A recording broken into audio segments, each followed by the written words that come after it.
Hey guys, so here's everything you need to make this. You are going to need one box of cake mix. I like to use the Duncan Hines dark chocolate fudge. You also need whipped, doesn't have to be whipped frosting, but I like to use the milk chocolate whipped. Makes it really fluffy and really good. So I like to use that kind. You also need a box of Jello pudding mix. Um, Make sure it is the Jello brand, otherwise it does taste really weird if you do not get the Jello brand.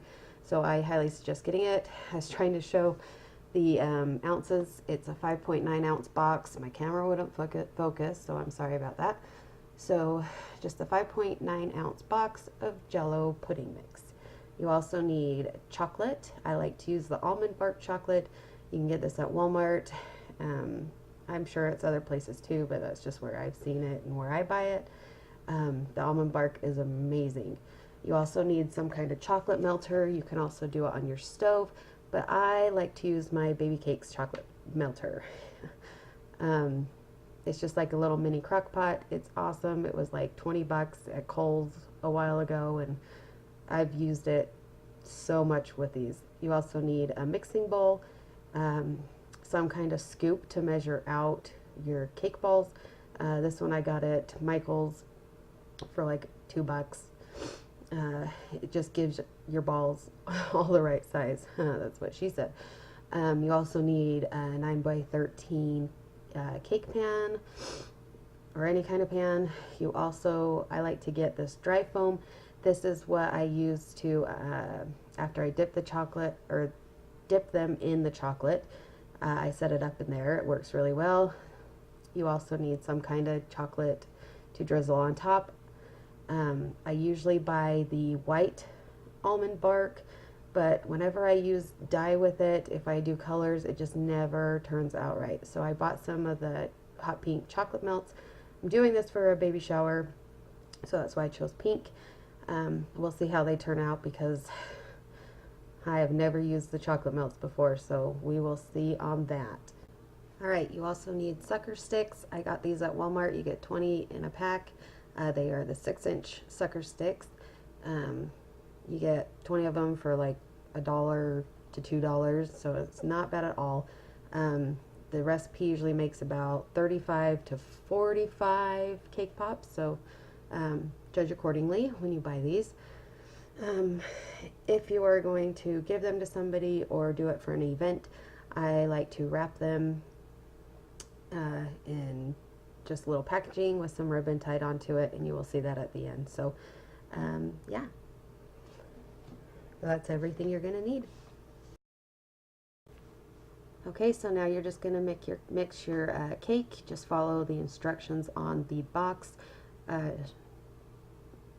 Excuse me, just dump the cake mix all into your mixing bowl, the whole bag, and then you're going to add your package of Jello pudding mix, the whole package into that, and you're just going to mix it all together. Just like I said, follow the recipe on the cake box.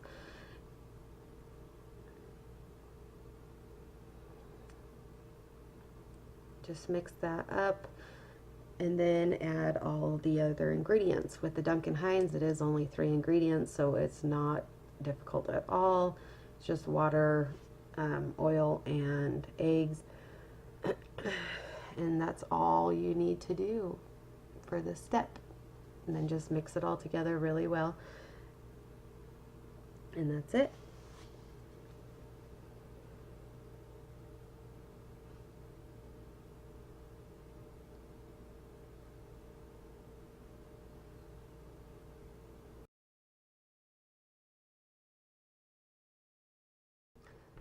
Alright, so now after you've got those combined and all the ingredients in, you're just going to mix it until all the ingredients are combined really well. With the chocolate pudding in with the cake mix, it does get super thick, so it does get hard to mix. It is hard to get all of it mixed together. If you have one of those stand mixers, I'm sure it would get all of it, but with the little hand mixer, it just does not get everything that it needs to get. So, um, you know, take a spatula or a spoon or whatever and mix the rest of it. Scrape the bottom of your bowl really well. Make sure all the little powder stuff is out of the bottom of the bowl and everything is combined really well before you put it in your cake pan.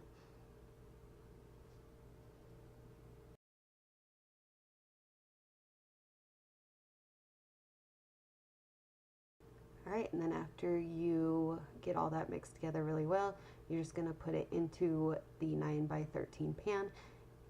It is super thick from the pudding, so it is really hard to spread out in your pan.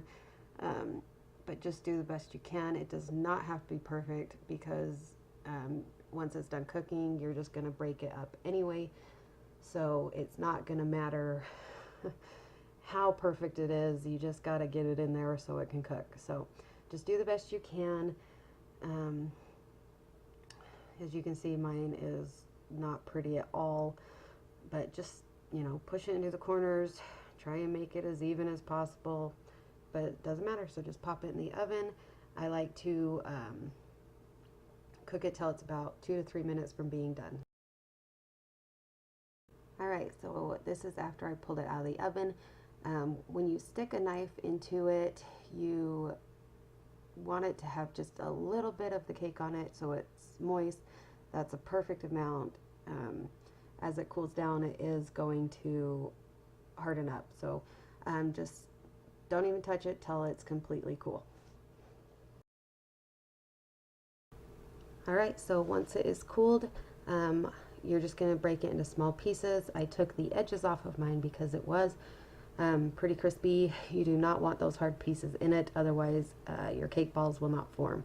So just take pieces, start crumbling it up into fine pieces, and do that to the whole cake and get it as fine as possible. And that's it for that step. Alright, so once you do that, you are going to start adding your frosting. Here I'm just showing you that if without the frosting it just crumples, it does not stay put. This is why you need the frosting. There's no certain amount of frosting to put, you just kind of have to be the judge. Make sure you wash your hands, obviously. It's best to just mix it with your hands, it's easier. I always try using a spoon or a spatula and it just doesn't work, so I always end up just using my hands. And just mix it till it's as mixed as you can get it and it's even. You can try rolling a ball.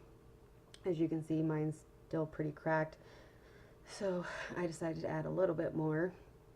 You just have to be the judge. If your cake balls stay put and aren't cracking, then you have enough frosting. If they are cracking all over the place, you do not have enough. So I rolled another one. If you do get little cracks in them, just pinch them together. Like you can see here, there's a small crack, so just pinch it together, smooth it out, and you are good to go. And then just put it to the side and do that until all your batter is gone. You just keep scooping it out and rolling it in your hands. Just make sure you have all the cracks out of them, otherwise they will fall apart when you dip them, and that is no fun, trust me. So yeah, so just keep doing that until all the batter is gone. After I did mine, I ended up getting 40 cake balls. Usually get 35. Like I said, it's anywhere between 35 and 40, so and 45. So yeah, so I ended up getting 40. Next, you're going to take your sucker sticks and make sure you mix your chocolate up so there's no clumps or bumps or lumps. So next, you're just going to take a sucker stick. You want to dip it just in a little bit to get some chocolate on, and then smush it down into the cake balls. And just do that to all of them.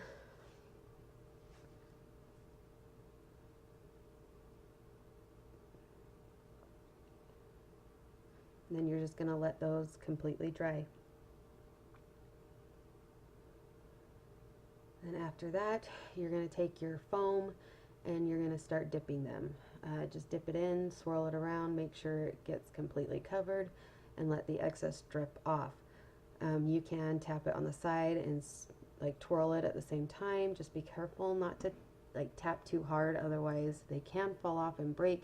It's happened to me before, so just kind of tap lightly until it's starting to dry a little bit and put it in the stand. And then you're just going to keep doing that until they are completely done. My chocolate is really weird this time. I kept getting a lot of bubbles and whatnot in it, so it did not turn out perfect. As you can see, they're kind of lopsided, which is okay because when you do the drizzle, you're not going to be able to really tell anyway. So just do that, finish it, and then put it in the fridge so they can completely dry and harden up even more. And then you're going to do the drizzle. So get your candy melts. I like to melt my candy melts or my chocolate in the microwave in small increments at a time. And then once it is melted, all you're going to do is cut a small hole. Like I said, if you have some piping bags, you can use those, but I find this easy. So all you're going to do is just drizzle it, spin it at the same time. Drizzle, spin, drizzle. It can look messy. It's not a big deal. People eat them. As long as they taste good, people aren't going to care what they look like. But it's fun. So just do all of that, and you can stop right there if you're just keeping them for yourself. If you are going to use them for an event or a party, I like to get the resealable bags. I just cut the zipper part off of it and use those because they're the perfect size. So just put a cake pop in, and all you gotta do is cut a piece of ribbon off and tie it up, and then you can curl the ends.